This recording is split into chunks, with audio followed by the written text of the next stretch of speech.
Hello, అషయం యొక్క మహాకృపను బట్టి మరొకసారి మనందరం కూడా పరిశుద్ధుడు సర్వోన్నతుడు అయిన సృష్టికర్త యొక్క మాటలు మనం వినడానికి మనందరం కూడా వేసి ఉన్నాం. అందును బట్టి అషయం నామమునకు స్తుతి కలుగును గాక.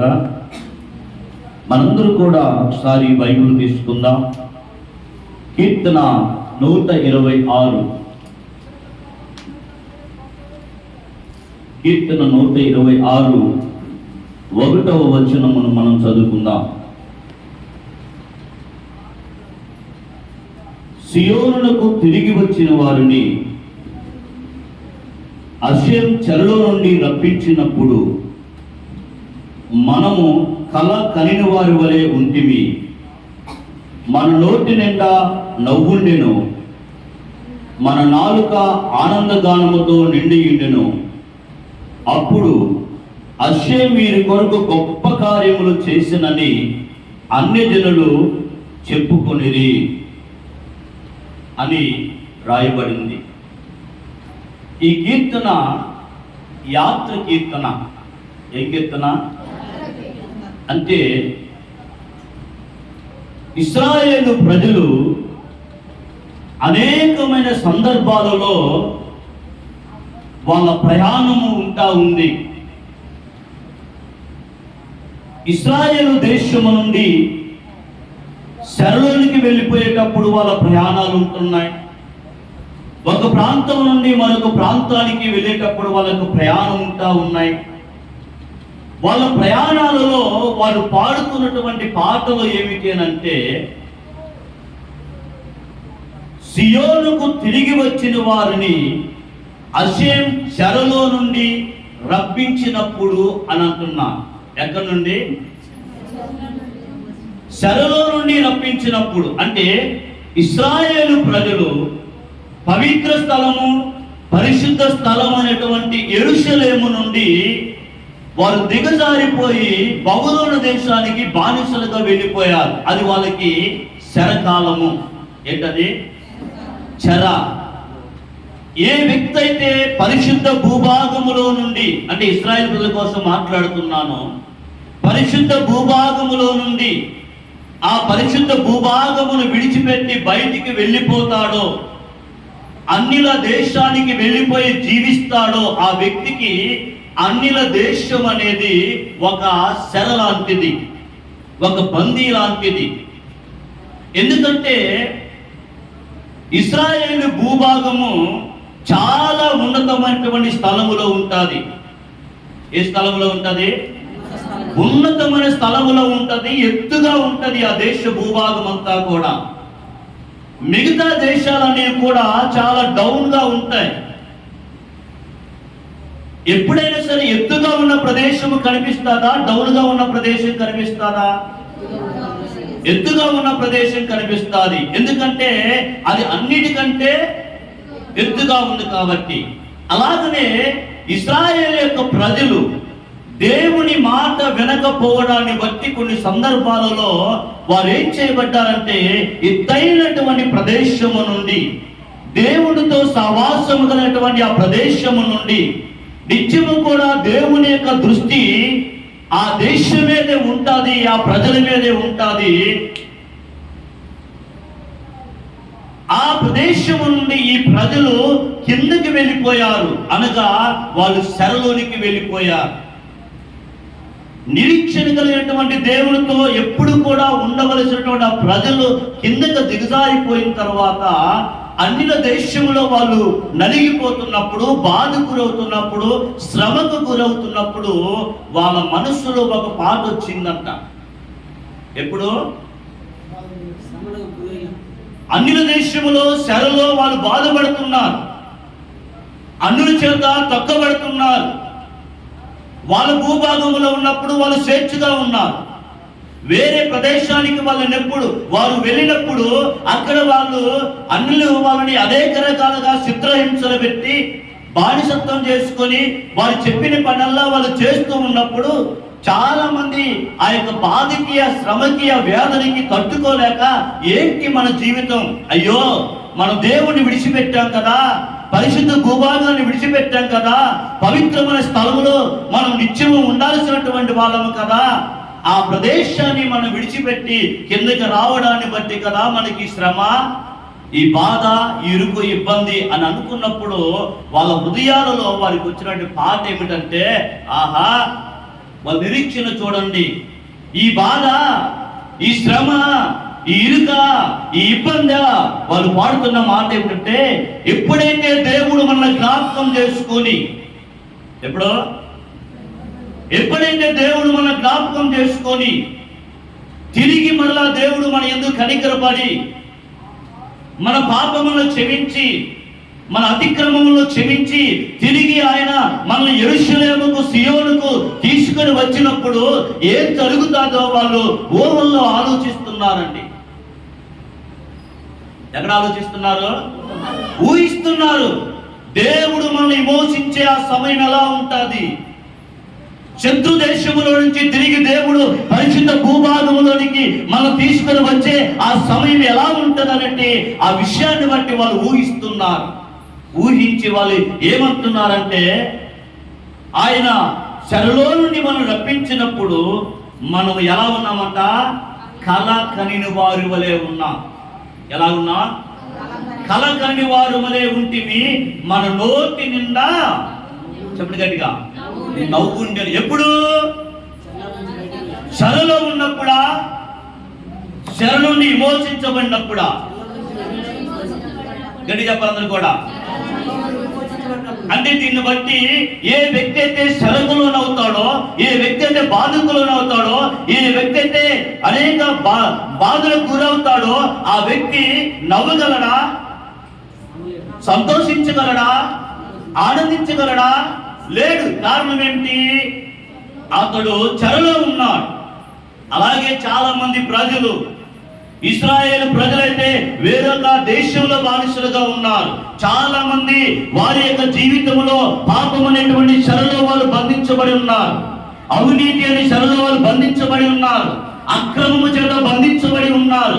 అన్యాయం చేత బంధించబడి ఉన్నారు. మోసము చేత బంధించబడి ఉన్నారు. చాలా విషయాలలో చాలా మంది బంధించబడి ఉన్నారు. అది వారికి అర్థం అవ్వట్లా. అయ్యో ఎందుకు ఈ శ్రమ, అయ్యో ఎందుకు ఈ బాధ, అయ్యో ఎందుకు ఇరుకు, అయ్యో ఎందుకు ఇబ్బంది అని అనుకుంటున్నారే కానీ, అని అనుకుంటూ పాపముల నుంచి బయటికి రాలేకపోతున్నారు. అబద్ధాన్ని విడిచి బయటికి రాలేకపోతున్నారు. మోసముని విడిచి బయటికి రాలేకపోతున్నారు. వాళ్ళకు తెలుసు మనం పాపం చేస్తున్నామని, తప్పు చేస్తున్నామని, అబద్ధములో మనం నడుస్తున్నామన్న సంగతి వాళ్ళకు తెలుసు. తెలిసి కాబట్టే మనకు సంతోషము లేదు, ఆనందము లేదు అని వాళ్ళకు తెలిసి వాళ్ళు బయట పడలేకపోతున్నారు. అందుకే వారి జీవితంలో సమాధానము లేదు, శాంతి అనేది లేదు. మనం ఆలోచించినట్లయితే ఎప్పుడైతే ఇశ్రాయేలు ప్రజలు వాళ్ళ చరిత్రను బట్టి ఈరోజు నీవు ఒకవేళ ఏ చెరలో ఉన్నావో ఒకసారి ఆలోచించు. నీ పేరు ఇశ్రాయేలే, దేవుని యొక్క పిల్లలే, కానీ వాళ్ళు ఎక్కడున్నారు? చెప్పండి గట్టిగా. ఎక్కడ? చెరలో ఉన్నారు. దేవుని పేరు పెట్టుకున్న ప్రజలు, దేవునితో సహవాసం చేసిన ప్రజలు, దేవునితో నిత్యము ఉండాల్సిన ప్రజలు ఎక్కడున్నారు? దీన్ని బట్టి మనం ఆలోచించండి. మనం దేవుని మందిరానికి వెళ్తున్నాం కదా, ప్రతిరోజు ప్రార్థనకి వెళ్తున్నాం కదా అని లోపల పాపమును దాచిపెట్టుకొని ఉంటే మనం ఏమవుతా? చెరలో ఉన్నాం. చెరలో ఉన్న వ్యక్తికి సంతోషం లేదు, చెరలో ఉన్న వ్యక్తికి ఆనందం లేదు, చెరలో ఉన్న వ్యక్తికి దేవునితో, చెప్పండి గట్టిగా, సహవాసము లేదు. ఎవరికి? చెరలో ఉన్న వ్యక్తికి, పాపములో ఉన్న వ్యక్తికి, అన్యాయములో ఉన్న వ్యక్తికి, పేరు క్రైస్తవుడైనా, పేరు దేవుని బిడ్డలైనా, నీ పాపమును బట్టి నువ్వు దేవునికి దూరముగా ఉంటున్నావు అన్న సంగతి మనం గుర్తుపెట్టుకోవాలి. వాళ్ళ నిరీక్షణ ఏమిటంటే, ఇప్పుడు మనము చెరలో ఉన్నాం, మన తప్పు మనకు అర్థమవుతుంది, మన బాధ మనకు అర్థమవుతుంది, మన శ్రమ మనకు అర్థమవుతుంది. ఇప్పుడు ఈ బానిసత్వంలో మనము బలహీనమై కృంగిపోతున్నాం. కానీ మన నిరీక్షణ ఏమిటో తెలుసా? మన ఆధారం ఏమిటో తెలుసా? మన నమ్మిక ఏమిటో తెలుసా? ఒక రోజు వస్తుంది దేవుడు మనల్ని విమోచించే, చెప్పండి గట్టిగా, ఆ రోజు వస్తుంది. దేవుడు మనల్ని విమోచించే రోజు వస్తుంది. దేవుడు మనల్ని జ్ఞాపకం చేసుకునేటువంటి రోజు వస్తుంది. ఆ రోజున మన నోటి నిండా నవ్వు ఉంటుంది. చెప్పండి గట్టిగా. ఇశ్రాయేలు ప్రజలు ఐగుప్తు బానిసత్వంలో ఎన్ని సంవత్సరాలు ఉన్నారు? ఓరోతోర ప్రకారం 210 సంవత్సరాలు ఉన్నారు. ఎన్ని సంవత్సరాలు చెప్పాలి? 210 సంవత్సరాలు ఐగుప్తు బానిసత్వంలో వాళ్ళు ఉండి భయంకరంగా వాళ్ళు శ్రమ పెట్టబడుతూ, బాధ పెట్టబడుతూ,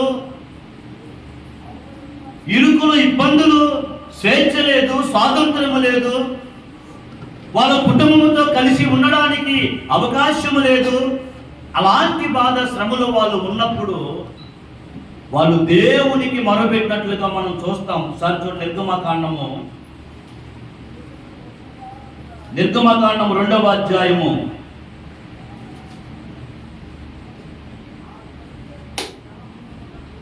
23వ వచనం చదవండి.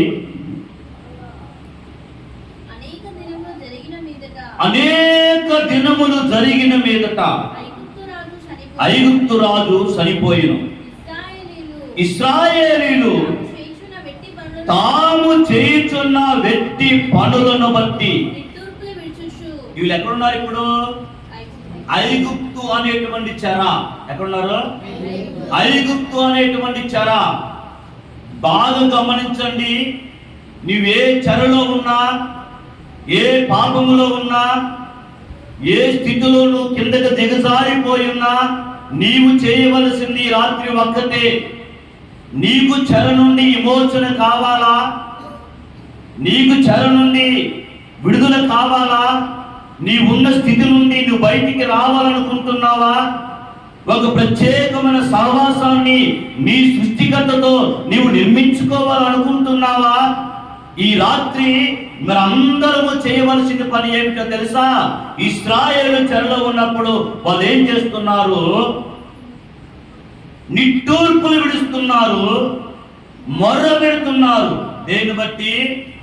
వారి యొక్క వెట్టి పనులను బట్టి దేవునికి వాళ్ళు మొర్రపెట్టారు.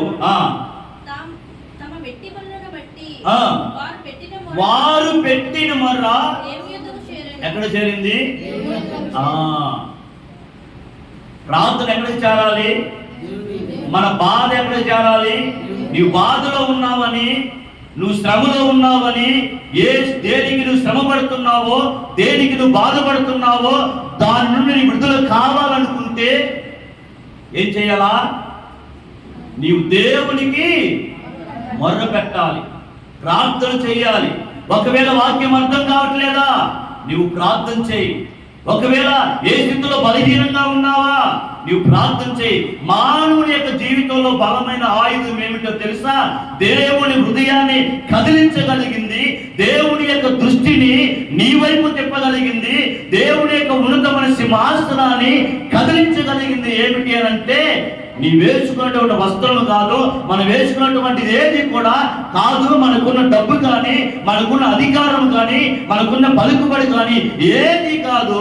నీవు విరిగి నడిగిన హృదయముతో నీవు ప్రార్థన చేస్తే ఆ ప్రార్థన దేవుని దృష్టిని నీ వైపుకు తిప్పేలాగా చేస్తాడు. నీకు తెలుసా నీ దగ్గర ఎంత శక్తివంతమైనటువంటి ఆయుధం ఉందో నీకు తెలుసా? నీవు అనుకుంటున్నావు నేను సామాన్యమైనటువంటి మనిషిని అని. నీవు అనుకుంటున్నావు నేను సామాన్యమైన మనిషిని, నేను బలహీనుని, నా ప్రార్థన వింటాడులే అనుకొని చాలా మంది ఏం చేస్తారంటే సావుకుల దగ్గరికి వెళ్ళి మా కోసం ప్రార్థన చేయండి అని అంటారు. నీ స్థితిని నువ్వు దేవునికి చెప్పకుండా, నీ పరిస్థితి ఏమిటో నువ్వు దేవునికి చెప్పకుండా, ఉదాహరణకి ఒక అనారోగ్యంతో ఉన్న వ్యక్తి, అతన్ని వాళ్ళ యొక్క బంధువు తీసుకొని వచ్చారు. ఎక్కడికి? డాక్టర్ గారి దగ్గరికి. మీరు రిటర్న్ అమ్మా ఫాస్ట్గా.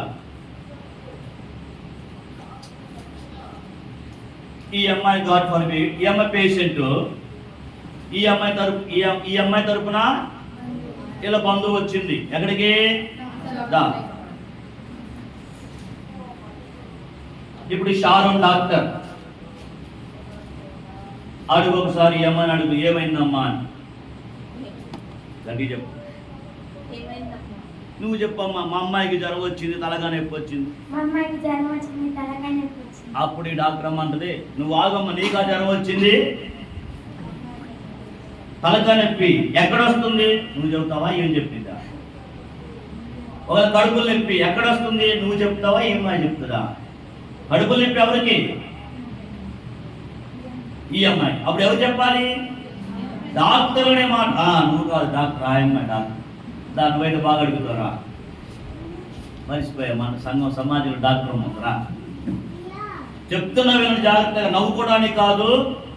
ఎవరి మీద మనం ఆధారపడాలి, ఎవరు దేవునికి మొరపెట్టాలి. నీ తరపున వేరొక వ్యక్తి, లేకపోతే నీవే దేవునికి మొరపెడితే నీ వైపు దేవుడు చూస్తాడా? పేషెంట్ని ఎలా అడుగుతావా? పేషెంట్ అడుగుతావా? పేషెంట్ పక్కన వచ్చిన వ్యక్తిని అడుగుతావా? మైక్లో చెప్పు. పేషెంట్ని అడుగుతారా డాక్టర్, లేకపోతే డాక్టర్ పక్కన ఉన్న వాళ్ళు అడుగుతారా జబ్బు గురించి? ఎందుకని? ఏమో చెప్పలేకపోతుంది కదా దగ్గర. ఏమో చెప్పలేనప్పుడు ఆ అమ్మ చెప్పొచ్చా? బాధ ఎలా తెలుస్తుంది? ఎక్స్ప్రెషన్. ఇంకా ఎక్స్పీరియన్స్ రా, కూర్చోకండి కదా. బాగా గమనించండి. ఎందుకంటే పేషెంట్ చెబితే తన బాధ ఏమిటో, తన యొక్క రోగం ఏమిటో, ఆ కడుపు నుంచి ఎక్కడి నుంచి ఎలా వస్తుంది, ఇటు తిరుగుతుందా, ఎటువైపు వెళ్తుంది, ఏంటి అనేది పేషెంట్ చెబితే అది కడుపులో నొప్పి, గ్యాస్ ట్రబుల్, ఇదంతా ఒక డాక్టర్ ఆలోచించి పరిశీలన చేయడం. అవునా కదా? అలాగనే ఇక్కడ శ్రమ ఎవరికి, బాధ ఎవరికి, కన్నీళ్ళు ఎవరికి, దుఃఖం ఎవరికి? ఒకవేళ నువ్వు వచ్చి ఒక సావుకుడి దగ్గరకు వచ్చి నువ్వు చెప్పావు, నీ బాధ ఏడుతూ, అమ్మ నేను ప్రార్థన చేస్తానని చెప్పి చేశాను అనుకో, నువ్వు ఏ స్థితిలో బాధపడుతున్నావో, ఎందుకు నలిగిపోతున్నావో, ఆ నలిగిపోయినటువంటి స్థితి ఏమిటో నాకేమని తెలుసా? నీ కన్నీళ్ళు చూసే నేను ప్రార్థన చేస్తాను అంతే. కానీ ఇక్కడ నీవు ఏ స్థితిలో ఉన్నా ఆ స్థితిలో నువ్వు దేవునికి మొరపెడితే దేవుని యొక్క దృష్టి నీ వైపుకు తిప్పుతాడు దేవుడు. అది ప్రతి మానవుని యొక్క చేతిలో, భక్తిపరుడి యొక్క చేతిలో ఉన్నటువంటి బలమైన ఆయుధం ఏమిటో తెలుసా? నీ నాలుకలో ఉంది ప్రార్థన. చెప్పండి గట్టిగా, ఎక్కడుంది? ఇక్కడ కూడా ఇశ్రాయేలు ప్రజలు, నాయకులు ఉన్నాడా అక్కడ? వీళ్ళు ప్రార్థన చేసినప్పుడు నాయకులు లేడు, వీళ్ళు ప్రార్థన చేసినప్పుడు మోషే లేడు. వాళ్ళు ప్రార్థన బానిసత్వంలో ఉన్నారు, నలిగిపోతున్నారు, విడుదల లేని పరిస్థితుల్లో ఉన్నారు, బయటికి రాలేని పరిస్థితుల్లో ఉన్నారు. వాళ్ళు చేసింది ఒకటే ఒక పని, దేవునికి వాళ్ళు నిట్టూర్పులు విడిచారు, మొర్ర పెట్టారంట. ఆ ప్రార్థన మర్ర లోకములో ఉన్నటువంటి దేవుని యొద్దకు చేరిందంట. ఎప్పుడైతే నీ ప్రార్థన దేవుని యొద్దకు చేరుతుందో నీ కన్నీళ్లకు ఫుల్ స్టాప్ అప్పుడు వస్తాయి. ఎప్పుడైతే నువ్వు చేసిన ప్రార్థన దేవుని యొక్క హృదయాన్ని కదిలించిందో ఇక నీకు మంచి రోజులు అప్పుడు ప్రారంభం అవుతాయి. బైబిల్లో ఉన్న వాక్యాన్ని పట్టుకొని నీ దుఃఖ దినములు సమాప్తమవును అన్న మాట పట్టుకుంటే నీకు దుఃఖ దినాలు సమాప్తమవు. మరి ఎప్పుడవుతాయి? నీవు బాధలో ఉన్న సంగతి, నువ్వు శ్రమలో ఉన్న సంగతి, నీకు దేవుని యొక్క మాటలు అర్థం కాని సంగతి నీ ప్రార్థనలో నీవు దేవునికి తెలియజేయాలి.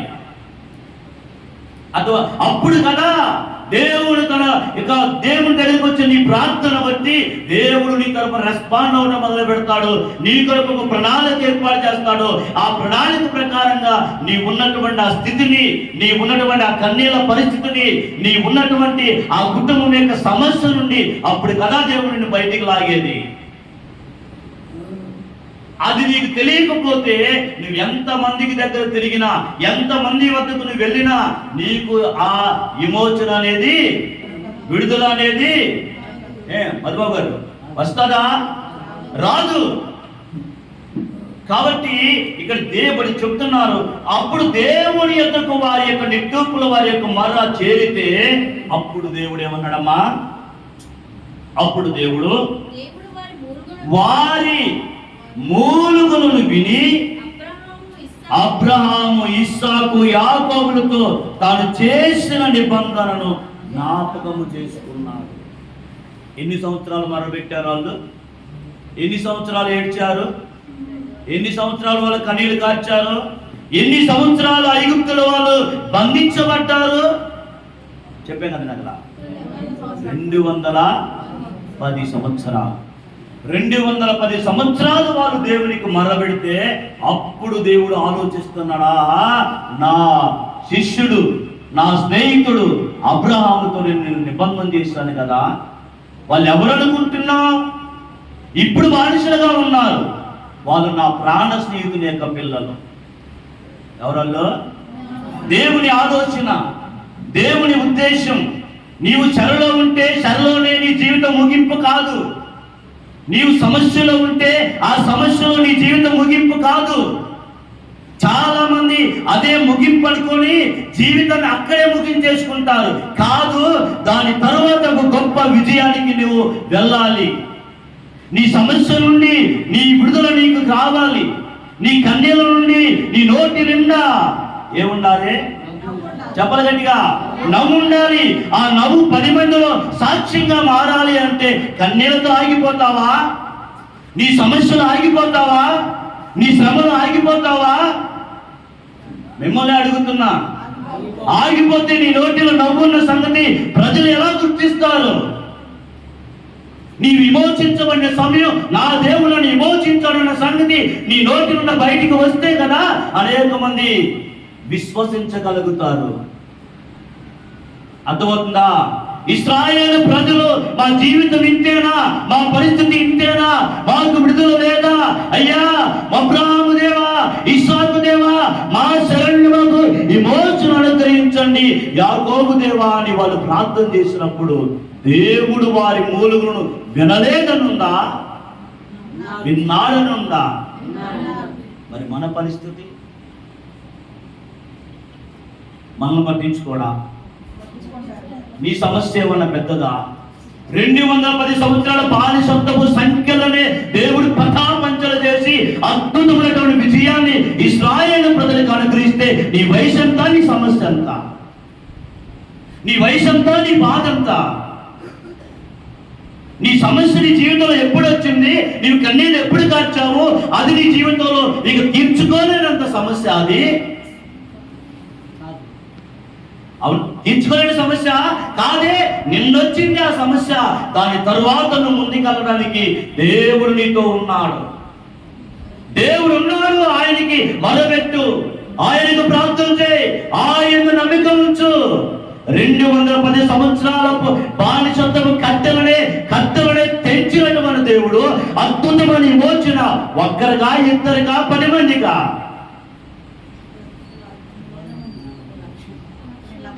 రావాలి ఓ సౌండ్. కొన్ని లక్షల మందికి దేవుడి విమోచన అనుగ్రహించాడు ఒక్క రాత్రి. అంత గొప్పవాడండి, అంత గొప్పవాడు, అంత శక్తివంతుడు, అంత బలవంతుడు.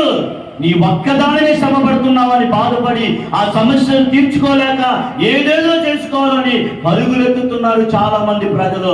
ఈ రోజుకి చాలా మంది అయ్యో ఈ సమస్య నా జీవితానికి తొలగిపోదనుకొని వాళ్ళకే ఆలోచించి వాళ్ళకే విడుదల లేదనుకొని వాళ్ళ జీవితంలో ఒక క్వశ్చన్ మార్క్ వేసుకొని ఇక ఇంతే అనుకొని ఇక చాలు అనుకొని జీవితాన్ని ముగించేస్తాను. చాలా మంది ఇంతే కాదు, దీని తర్వాత ముందుకెళ్ళగలుగుతాం, చీకటి మన జీవితంలో వచ్చిన వెలుగు అనేది నెక్స్ట్ వస్తాది అని నిరీక్షణతో వేచి ఉండి వాళ్ళు ఈ రోజున మన మధ్యలో సాక్షాత్తుగా నిలబడుతున్నారు సమస్యలు నిధులు పొంది. అదే ఇశ్రాయేలు ప్రజల యొక్క నిరీక్షణ ఏమిటో తెలుసా? ఒక రోజు వస్తుంది, ఒక సమయం వస్తుంది, సత్యం అంటే ఏమిటో ఈ ప్రపంచానికి తెలుస్తుంది, నీతి అంటే ఏమిటో ఈ ప్రపంచానికి తెలుస్తుంది, దేవుడు అసలు ఎవరో ఈ ప్రపంచానికి తెలుస్తుంది. తెలిసిన రోజున అని చెప్తున్న మాట, చెరలో నుండి దేవుడు మనల్ని తిరిగి రప్పించినప్పుడు ఏం చేశారు?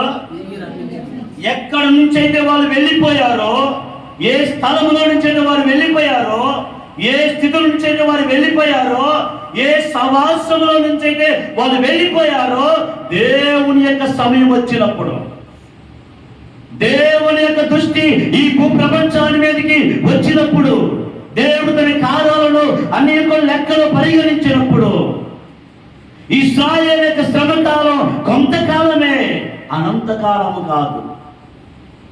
ఎవరి జీవితంలోనైనా గుర్తుపెట్టుకోండి, ఎవరి జీవితంలో గుర్తుపెట్టుకోండి, సమస్య అది ఎంతో కాలం కాదు, అది చెప్పండి గట్టిగా, కొంతకాలమే, కొద్ది కాలమే. నీ సమస్య నుండి విడుదల చేయగలిగినటువంటి వారు ఎవరు? చెప్పండి గట్టిగా.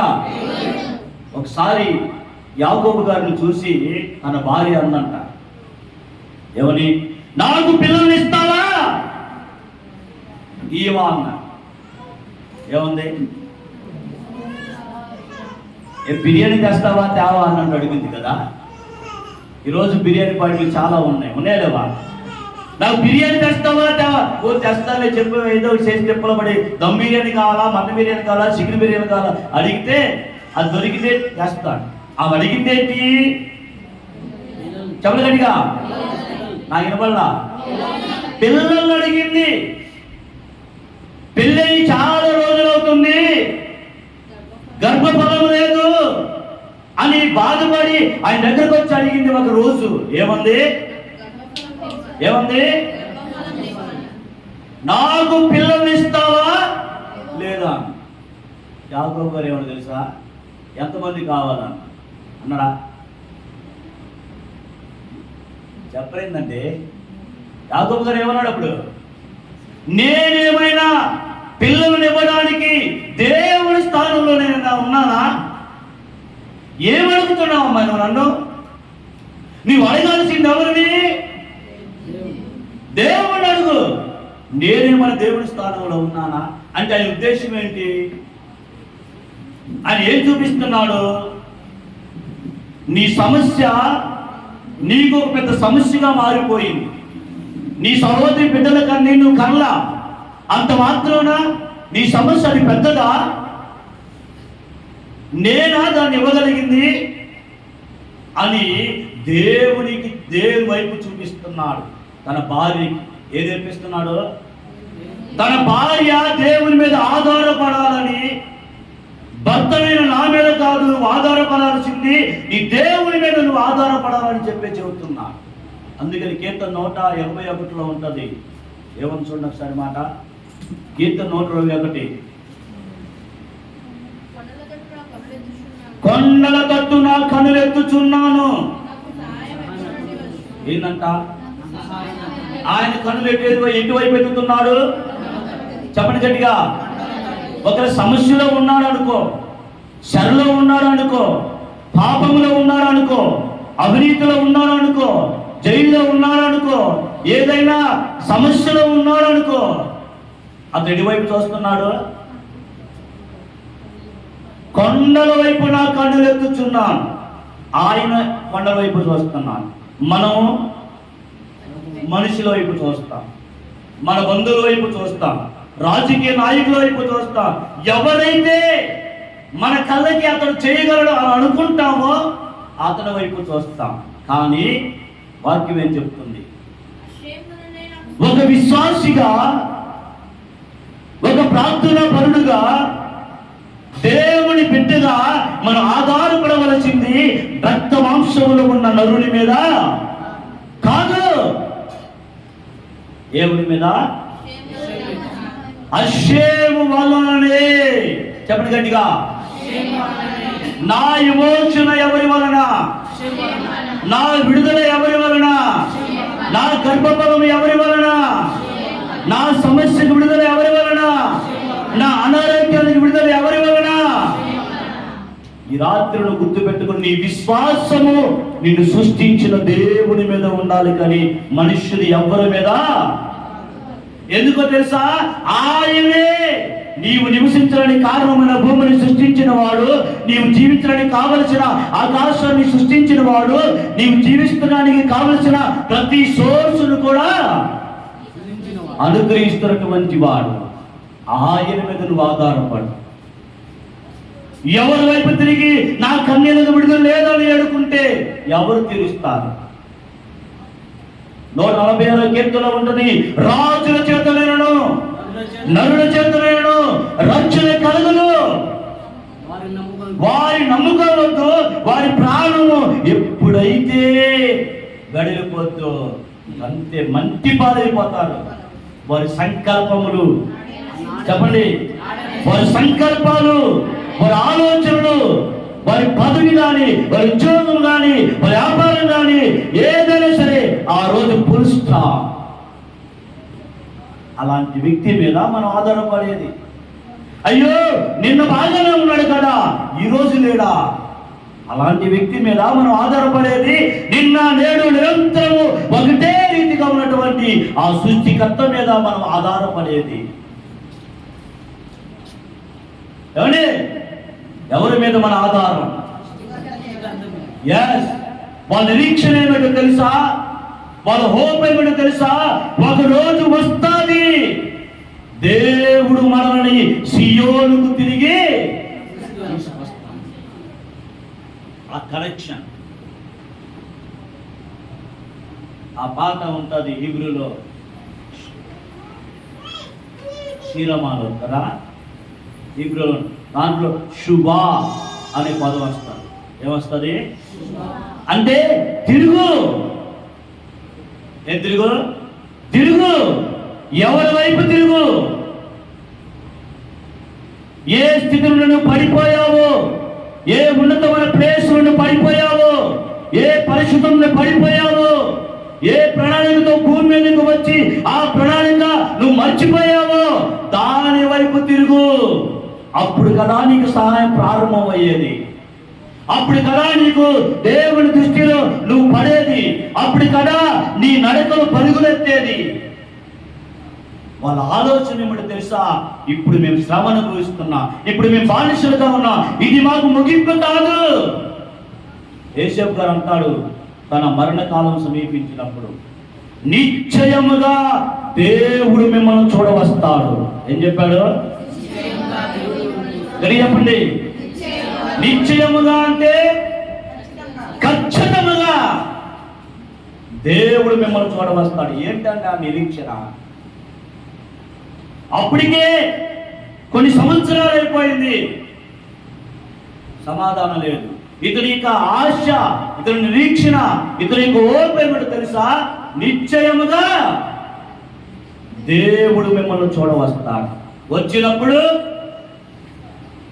చెప్పండి, వచ్చినప్పుడు మీరు ఇక్కడ ఉండరు, మీరు మీ సమస్యలో ఉండరు.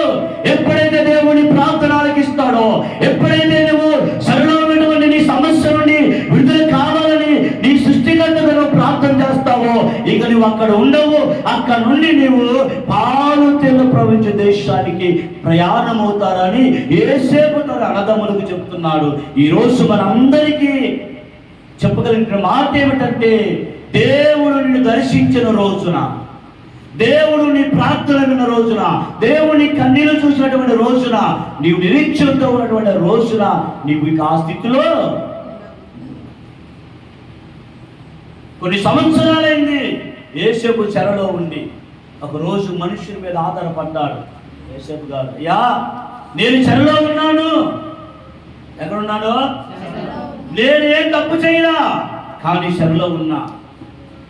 ఈ చెరలో ఉండడానికి నాలో ఏ దోషం కానీ, ఏ తప్పు కానీ, ఏ పాపము కానీ నాలో లేదు. నీకు మేలు జరిగితే నాకు కూడా మేలు చెయ్యన్నా. ఏమన్నాడు? ఏమన్నాడు? అప్పుడు ఈ వ్యక్తి ఓకే ఓకే బ్రదర్, ఖచ్చితంగా నాకు మేలు కలిగిన రోజు నిన్ను ఖచ్చితంగా జ్ఞాపకం ఉంచుకుంటా, నీ గురించి ఫారోతో మాట్లాడతా, నీవు ఉన్నటువంటి శరణు నుండి నీకు విడుదల అనుగ్రహిస్తా. ఎందుకంటే నీవు నాకు మేలు చేశావు వచ్చావు కాబట్టి ఖచ్చితంగా నేను ఫరోతో మాట్లాడతాను. వస్తాడు వస్తాడు వస్తాడు వస్తాడు అని చూస్తూనే ఉన్నాడు. ఎవరో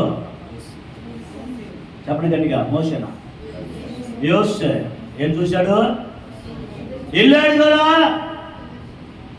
తిరిగి ఉద్యోగానికి వచ్చింది కదా, నా గురించి ఫరోతో మాట్లాడి వస్తాడని చెరలో ఉన్నటువంటి వ్యక్తి కిటికీలో ఉన్న చూస్తున్నాడు.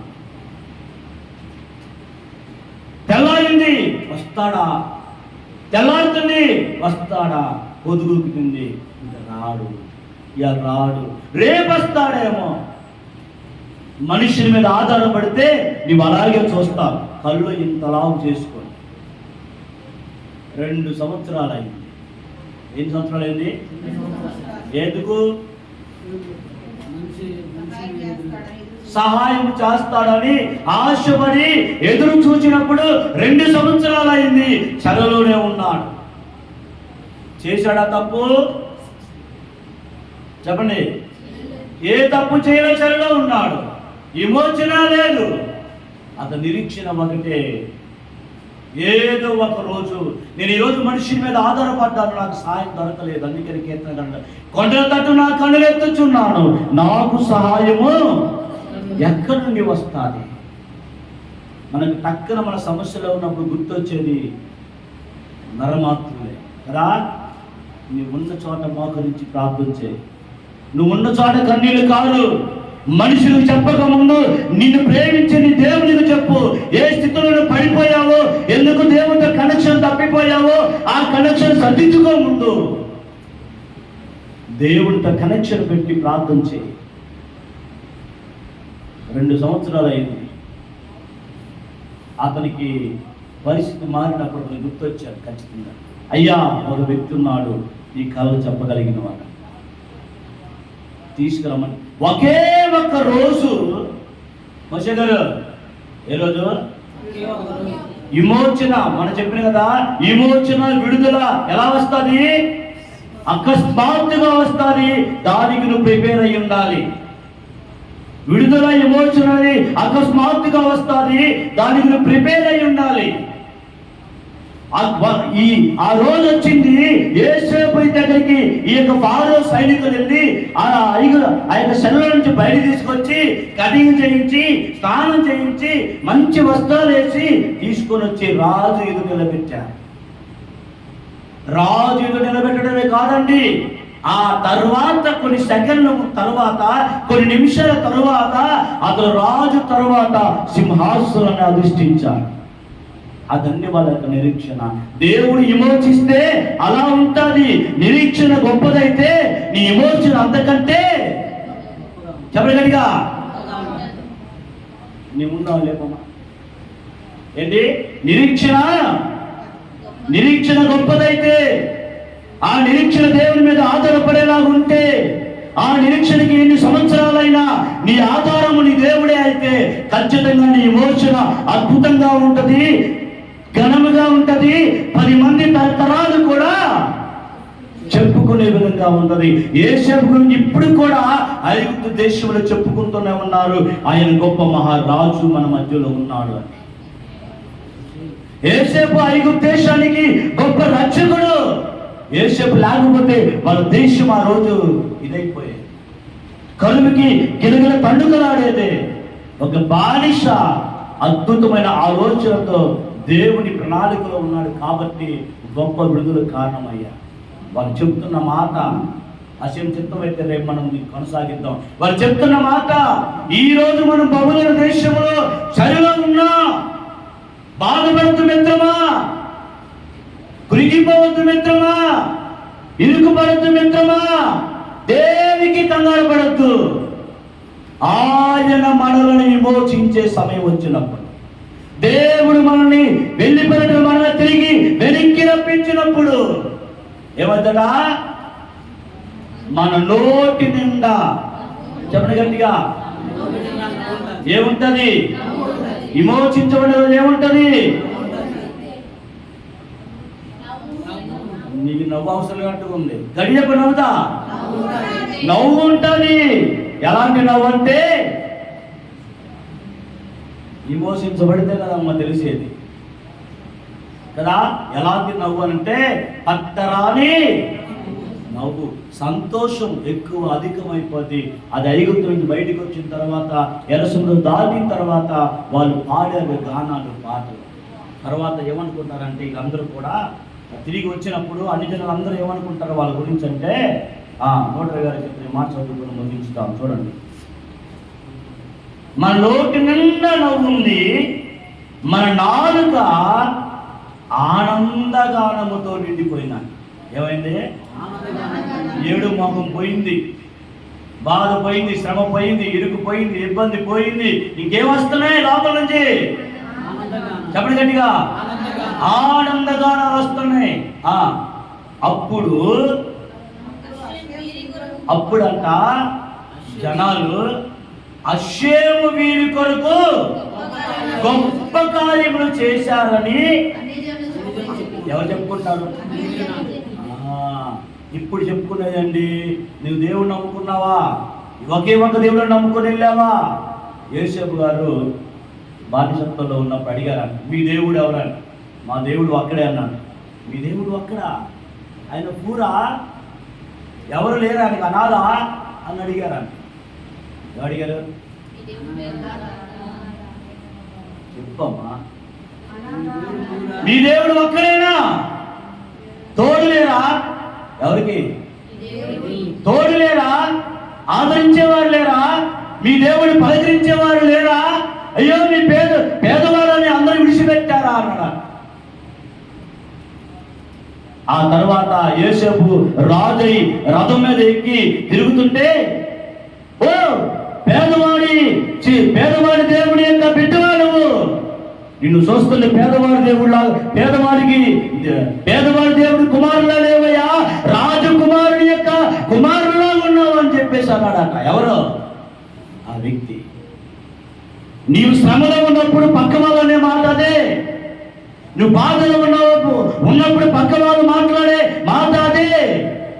ఎప్పుడైతే నీ దేవుడు కింద దించని నీ తలను పైకెత్తుతాడో, కృంగిపోయిన నీ స్థితిని తిరిగి లాభెత్తుతాడో, అప్పుడు కదా ఎక్కడ వేసుకుంటారు? చెప్పండి గట్టిగా, గట్టిగా చెప్పాలా? ముక్కు మీద వేసుకుంటారు. చాలా మంది నోటి మీద వేసుకుంటారు సైలెంట్ గా. ఇంకా సైలెంట్ పొడుగైపోతాడికి ఎక్కడ వేసుకుంటారు?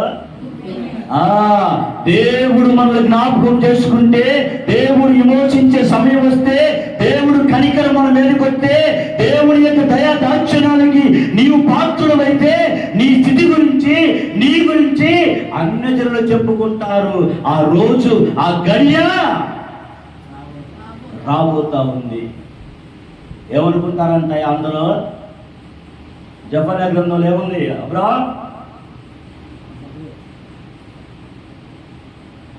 8:23 చూడు, లాస్ట్. జెఫన్యా మర్చిపోయావా?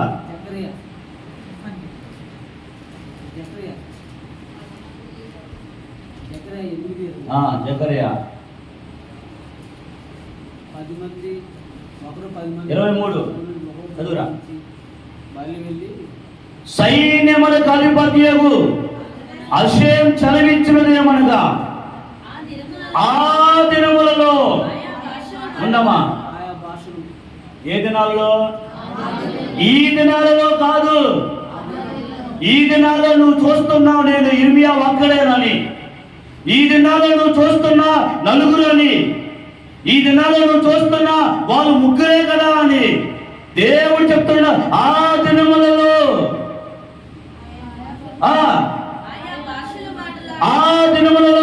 ఆయా భాషలు మాట్లాడువారు అన్యజనులలో 10 మంది ఒక్క యూదుని చెంగు పట్టుకొని గడి చెప్పాలా? దేవుడు మీకు తోడుగా ఉన్నాడని మాకు వినబడింది. ఏమన్నారంట? ఆ దినములలో, ఈ దినములో ఏమంటారు? దేవుడు మిమ్మల్ని విడిచిపెట్టాడు, దేవుడు మీతో లేడు, దేవుడు మిమ్మల్ని పట్టించుకోవట్లేదు, మీ తప్పును బట్టి, మీ పాపను బట్టి మీరు ఇంతే, మీరు లాభరు,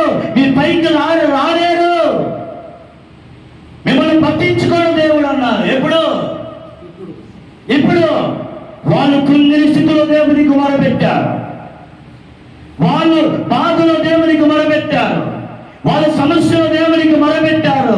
నీవే అబ్రహాము దేవుడివి, ఇస్సాకు దేవుడివి, యాకోబు దేవుడివి, మా పితరులకు నీవు వాగ్దానం చేశావు, మమ్మల్ని విడిచిపెట్టవయ్యా అని వాళ్ళు మొరపెడితే, వాళ్ళు చేసిన ప్రార్థనకి, వాళ్ళు చేసినటువంటి మొరలకి, వారు విశ్వసించిన ఆ విశ్వాసానికి ప్రతిఫలంగా ప్రపంచ దేశాలలో ఉన్నటువంటి అన్యజనులు అనేక మంది 10 మంది పోగయ్యారంట.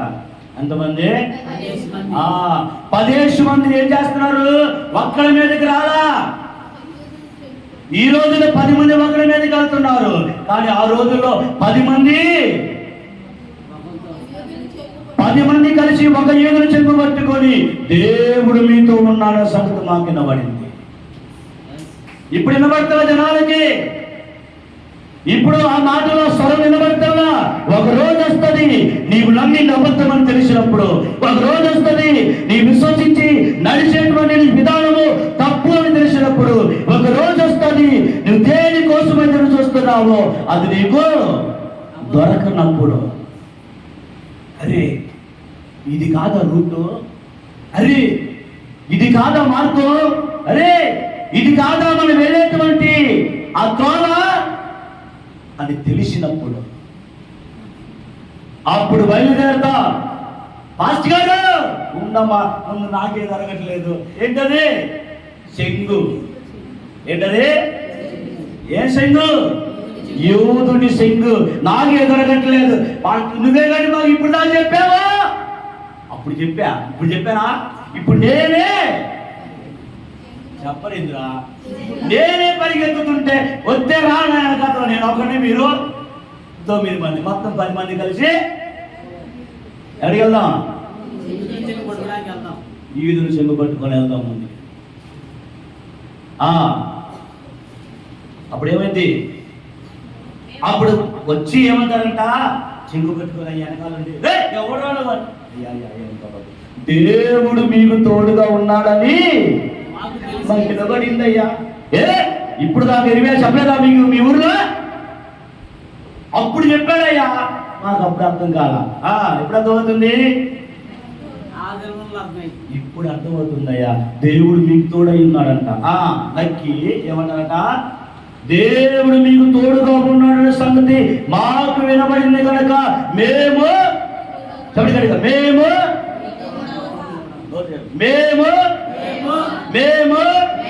మీతో కూడా వస్తాము. చెప్పండి, ఎవరెవరితో వెళ్తారు? ఎవరెవరితో వెళ్తారు? సమయం వస్తుంది మిత్రమా, సమయం వస్తుంది. దేవుడి ప్రపంచం మొత్తాన్ని కూడా ఒక అద్భుతంగా విమోచించడానికి కాలము సమీపమైంది. అద్భుతం రీతిలో పొద్దు ఏ విధంగా ఆ రాశిలో ఉన్నప్పుడు తూర్పున పట్టేటప్పుడు అది ఎగిరిపోతుందో, ప్రపంచం యొక్క పరిస్థితులు ఈ దినాలలో అలా మారిపోతున్నాయి. నీవు అర్థం చేసుకోగలిగితే, నీ శరలో నీకు విమోచన రావాలంటే, నువ్వున్న స్థితిలో నీకు విమోచన రావాలంటే, నీవు అద్భుతమైనటువంటి దేవుని యొక్క రక్షణకు నీవు సిద్ధపడాలేనంటే నీవు విశ్వాసించు, నమ్ము. నీకున్న స్థితి, నీకున్న పరిస్థితి కాదు, నిన్ను సృష్టించిన దేవునికి నీవేమిటో చెప్పు. ఆ దేవుడి ఆయన ఎవరో, ఆయన శక్తి ఏమిటో, ఆయన సామర్థ్యం ఏమిటో నువ్వు తెలుసుకో. మనుషుని మీద నువ్వు ఎందుకు ఆధారపడతావు? మనుషుని కొరకు నువ్వు ఎందుకు ప్రయాసపడతావు? గొప్పవాడు, శక్తిమంతుడు, బలవంతుడు, శక్తి సంపన్నుడైన, విశ్వానికి రాజు అయిన ఆయన మీద ఆధారపడు. యేసేపు దేవుడు పేదవాడా? చెప్పండి, యేసేపు దేవుడు పేదవాడా? వాడు రాజు పక్కన కూర్చొని పెట్టేవాడు. ఎవరో గట్టి చెప్పండి. యేసేపు దేవుడు పేదవాడా? ఎలీషా దేవుడు పేదవాడా? నయమైన రోగాన్ని బాగు చేసేవాడు. అబ్రహాం దేవుడు పేదవాడా? 5 రాజుల మీద యుద్ధం ఇచ్చేవాడు. దానియేలు దేవుడు పేదవాడా? బబులోను దేశాన్ని గడగడలాడించేటువంటి వాడు, సింహాల నోలును మూయించేటువంటి వాడు. వాళ్ళ దేవుడా? నువ్వు తక్కువగా మాట్లాడేది. అలాంటి దేవుని యందు నీవు నిరీక్షణ కోల్పోయేది. బలము తెచ్చుకోండి, బలమైన విశ్వాసంతో రా. నీ నిరీక్షణకి ఆధారం ఆయనే, నీ రక్షణకు కారణం ఆయనే, నీ కన్నీళ్ళకి ముగింపు చెప్పేది ఆయనే, ముగింపు పలికేది ఆయనే, నీ నోటి నిండా నవ్వు కలగజేసేది ఆయనే. ఏడుపు గురించి ఆలోచించొద్దు, ఇప్పుడు కారుతున్న కన్నీళ్ళ గురించి ఆలోచించొద్దు, ఇప్పుడు ఉన్నటువంటి బలహీనతను బట్టి నువ్వు ఆలోచించొద్దు. నా నోటి నుండి నవ్వు కలగజేసే దేవుడు ఒకరోజు సమయం ఇచ్చాడు. నా నాలుక ఆనందగానముతో ఉచ్చరించేటువంటి సమయం ఒకటి రాబోతా ఉంది. అది నా నిరీక్షణ, అది నా నిరీక్షణ. ఇప్పుడు ఉన్నటువంటి ఆ సమస్య నాకు సమస్య కాదు, నన్ను విమోచించే ఆ సమయమే నాకు గొప్పది. మరొకసే కాబట్టి తిరిగి రప్పించడము అని అంటే మనందరము కూడా తిరిగి దేవునితో కనెక్ట్ అవ్వాలి. ఏమవ్వాలి? కనెక్ట్ అవ్వాలి. మనం కనెక్ట్ అయిన రోజున గొప్ప రక్షణను చూస్తాం. నీళ్ళలో మునిగితే రక్షణ కాదు, నీవు దేవునితో కనెక్ట్ అయి చూడు, కనెక్ట్ అయి నడువు. అప్పుడు నీ హృదయమో ఆనందంతో ఉంది. బారుక్ అషే మాట్లాడుతుంది.